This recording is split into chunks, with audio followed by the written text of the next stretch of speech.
Joining us now, she's of course the head coach at Louisville. Has been there since 2019. Was an All-American at UMass. She's in the UMass Hall of Fame. Is a great player herself.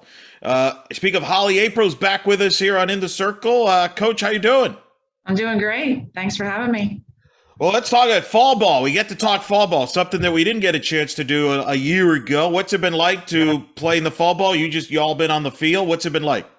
Yeah, it's been awesome. We've been outside. We've been, I guess sort of similar to last year when we were playing each other, but we're out there. We're doing great. So it's really exciting, fun. What is it like to play another team? What's that going to be like to play another teams and get the opportunities to learn about your team against competition like what she has and the other teams you have in your schedule? Yeah, it's awesome. It's really good. Like we definitely missed out on it last year. It was, we played against each other all the time, which you don't get the same type of feedback that you're going to get from playing another opponent, and you can't really replicate that same feeling that you get when you're competing against somebody in a different uniform. So, and certainly when we play against Kentucky, it has like some, like I said, special significance, whether it's no matter when it is and whether it's counted in the box score or not. So, or not box score, but like whether it's counted overall or not. So it's really awesome. When you look back at last season, I looked at it. I mean, your team just had no luck. For so many one-run losses. I remember the Clemson game. I was watching it live, the marathon. You could have easily won that game. You had some Yeah. cancellations early on. When you look back on the season, is it one of those things where you're like, man, if we just catch a break or two here, a ball bounces a different way, we could have had a completely different season than what it turned out to be? Yeah, I mean, I think you could look at it that way. I feel like you make your own luck. So I kind of think that if we had done some things better, if we had figured out some things that we could have made those, games and those situations go our way. We couldn't control the cancellation, so that's a little bit different. But the things that we had control over, I think we could have done a better job with. And, that's our focus and intent of this year. I do think we were close in a lot of places, but I think thousands of teams across the country could make those same claims. And there's always little reasons why. So it's the teams that can figure out how to correct those details and how to get those things right that make the big difference. So yeah.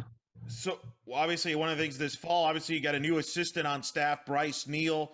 Just talk about what he brings to the table and what was it about him that drew you in when obviously you had an opening that kind of developed there and you bring him in. Yep. That's Bryce Neal. Bryce he brings a tremendously um, to our staff. I think that he has done a great job so far. He's primarily working with our offense. Done a great job in implementing his structure and his plan for a great offensive team. I think that my is more towards the pitching and defense end and heading up that offense. We've already seen a lot of good improvements from where we were at a year ago. So really excited about. We also added a volunteer assistant as well, Aaron Longnecker, and space and just helping us be great on the offensive side. Aaron's had a great story behind him. Talk about his story. He's a fascinating story in softball. Does not have the typical background that most softball coaches have. He's got a lot of extra things that are pretty impressive. Secret Service, I Yeah. believe he worked. Yeah. So yeah, Aaron has an interesting background. I think that he got to his knowledge base and the way he communicates with our young women and things like that. But it's not something he does not bring it up very much. He's very focused on learning and growing as in his softball role. Just really enjoys being in the cage and working with the girls. And I think those unique talents certainly are to us, they are to him. Like he's really just absorbing everything he can from the softball side and is really we have, we're doing a lot of analysis as far as Rapsodo and Black.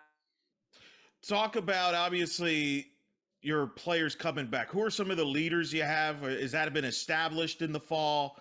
Who's some of the players you depend on for the leadership?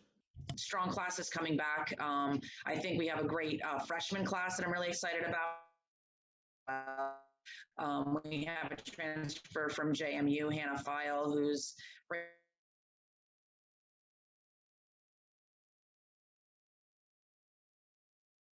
Western Kentucky. So both of those two people bring a lot of great experience and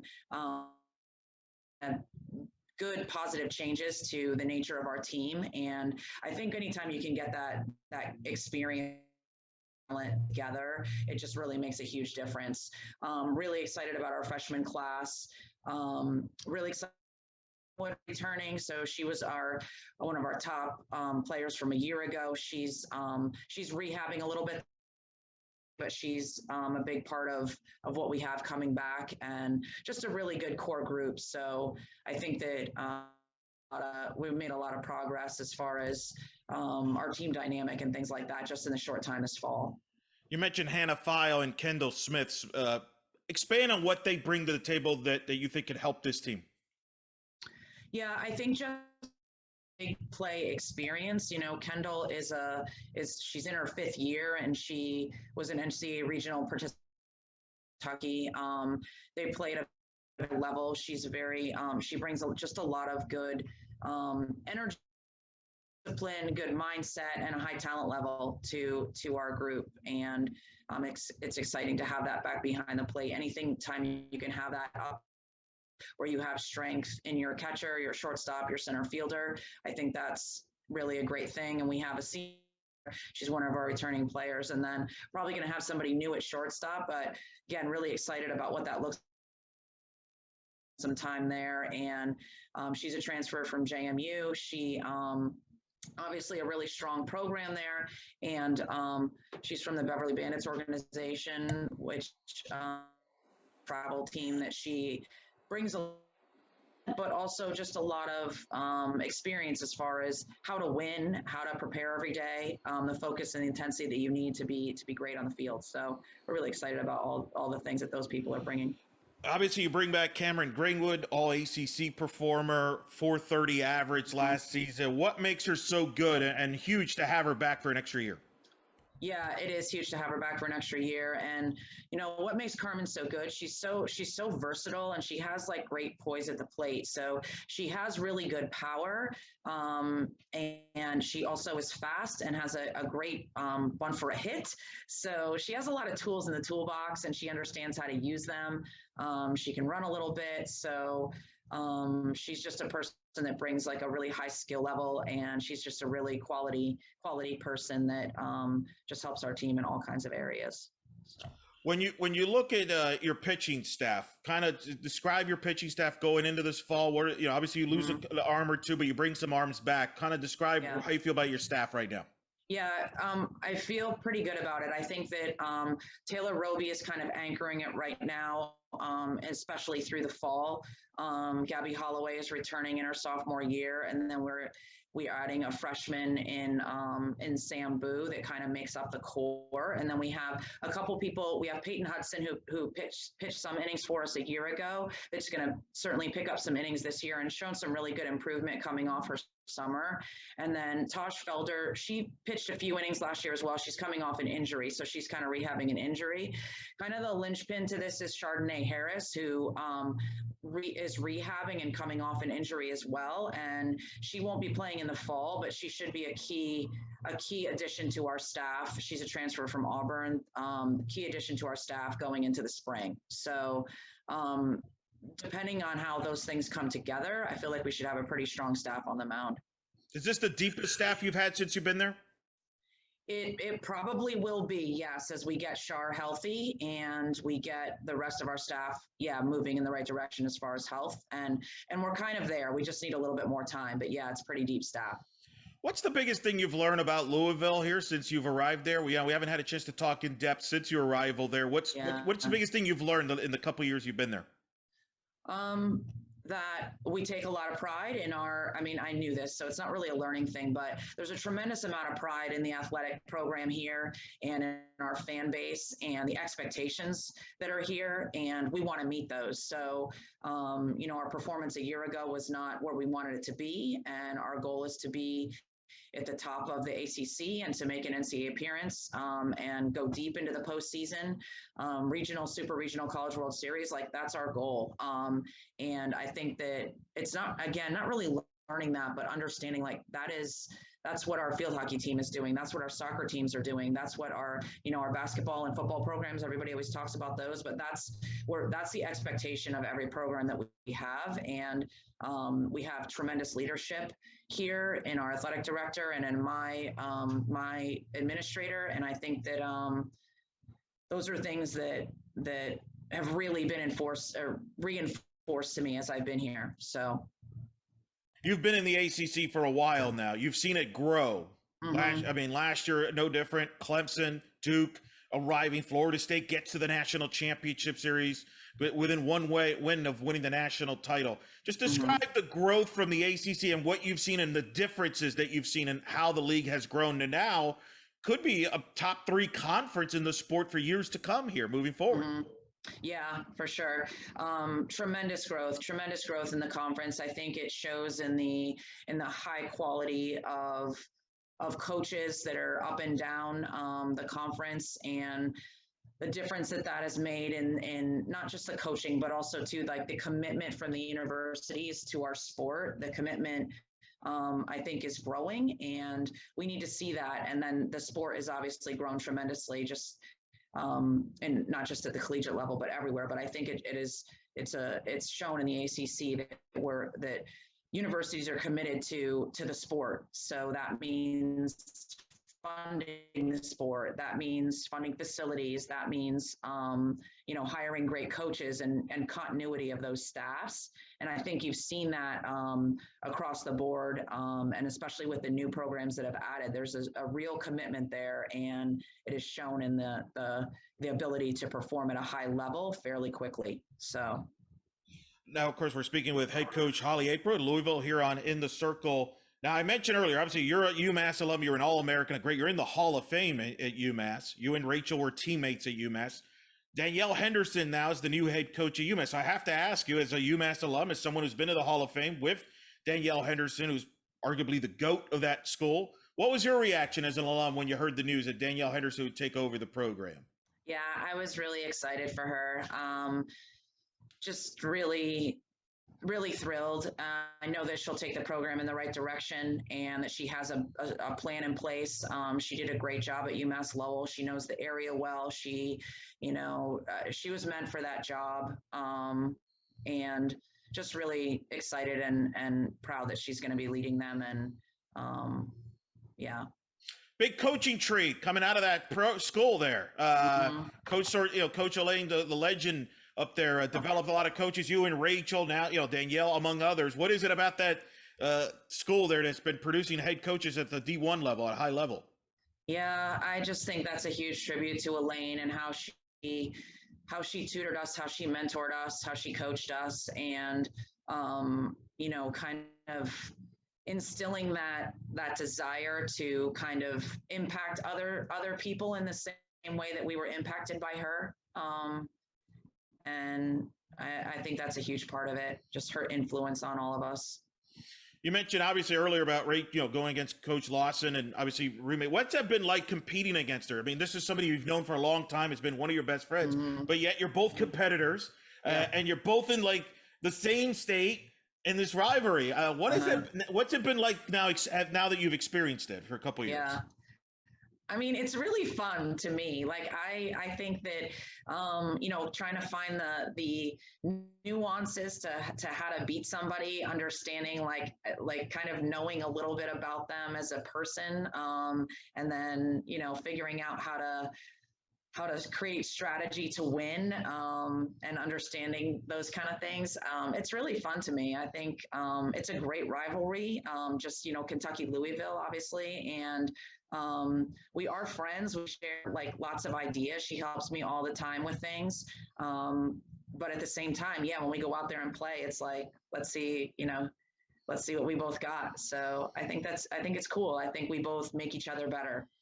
Yeah. And you've produced some great games throughout so far your brief time there. What's that like? Like, who's the one that makes the first communication after a game? Is there a specific like unwritten rule there? Like, All right, only the winning coach talks to the other one first? Because I know she Yeah. says that you probably don't talk until the next day or so afterwards.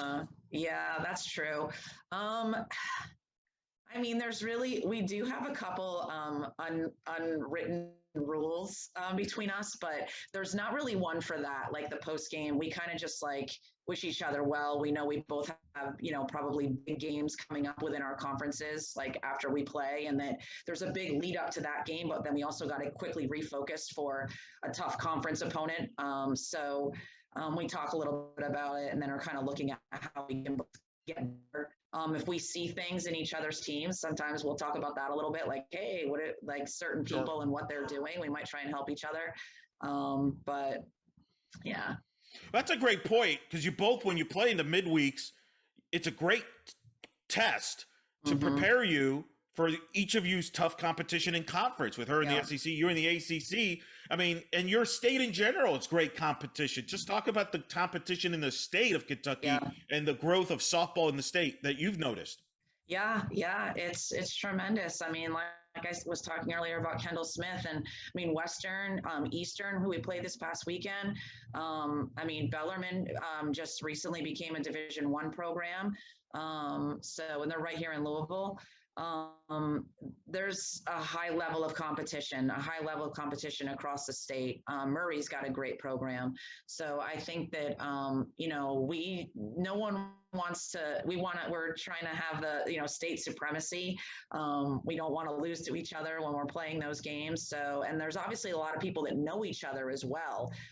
When, people on all those different teams that are familiar with one another. So that makes it a little bit different too. So, yeah. Having the fall back here where you're playing games, is there one thing that you maybe took for granted in the past that you don't now, that you didn't have last year, that you weren't able to do last fall, that you're able to do now? You're like, you know what, I'm never going to take that for granted as a coach. Or was there something that you did last fall that you normally would not have done that you might apply to this fall? Yeah. Well, one thing is we have a big roster this year. We have 25 on our roster. So when we did a lot of inter squad scrimmaging, it was really easy to see everybody because everybody was playing at the same time. So we're definitely going to do a little bit more of that in addition to the games that we're playing against opponents, because it's a little bit more tricky to get everybody in and to also see what you want to see when you can only have, you're putting 10 in a starting lineup. You obviously can rotate people, but it depends on kind of how you want to do that. But so the inter squad was definitely, we got to see everybody in playing action, even though it's not against, another team. So I think that was a little bit of a takeaway. I try not to take anything for granted. But I think that just the freedom of travel, like right now, if we have an 85% vaccination rate amongst our team. So we have a lot of freedoms as far as how we're operating.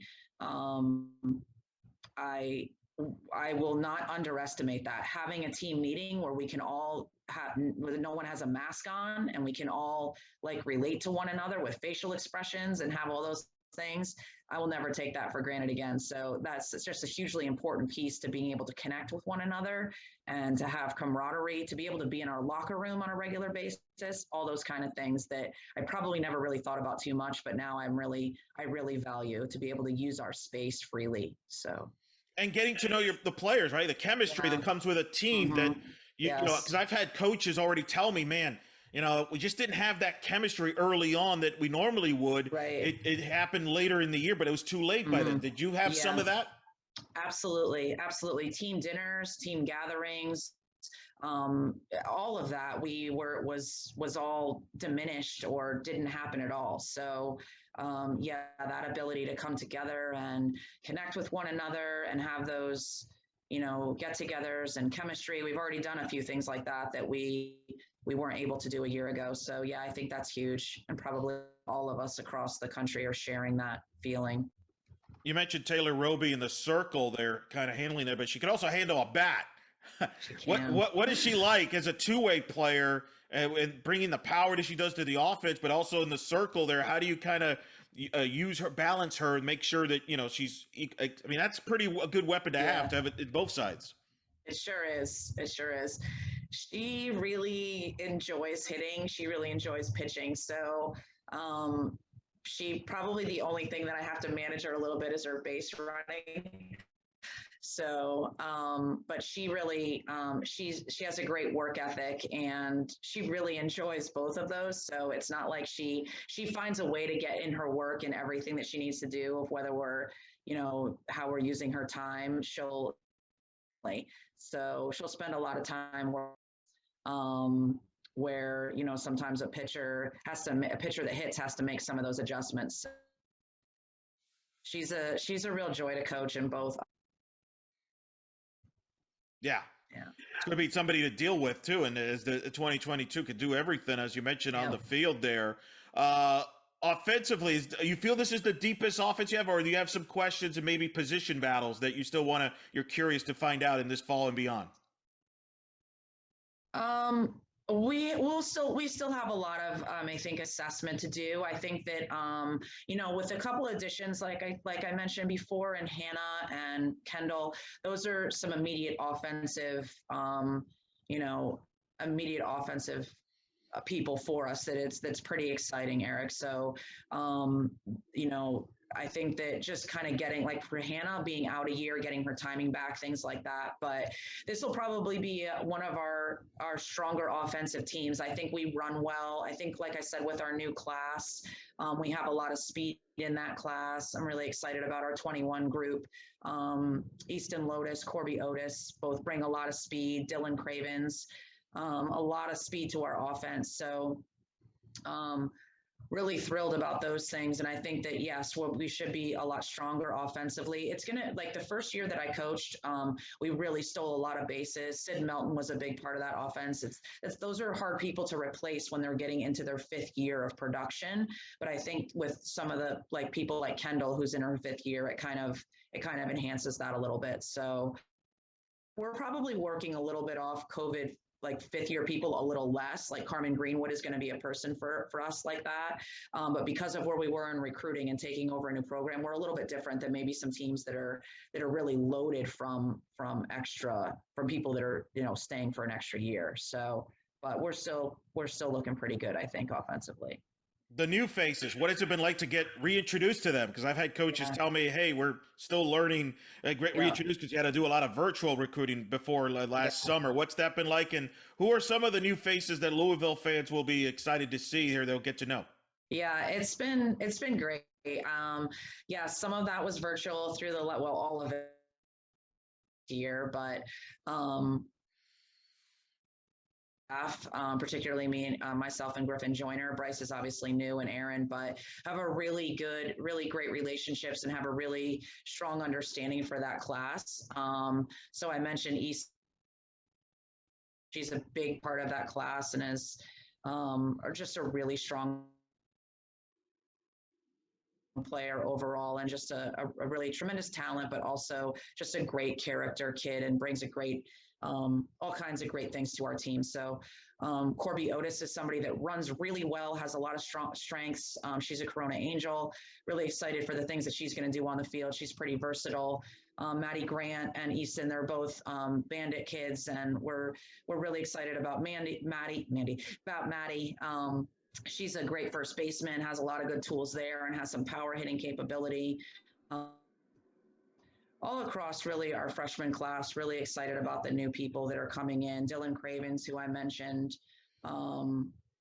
We have Sam Boo, who's helping us on the pitching staff. Dylan is helping us anchor the infield. So just a really strong group overall. That is going to give us a lot of good versatility. And then Allie Alexander as well, another Beverly Bandit that was a recruit that has been committed to Louisville for a really long time, but that I have watched grown and develop. So really excited for the things that she's going to do too. So it's a really strong class.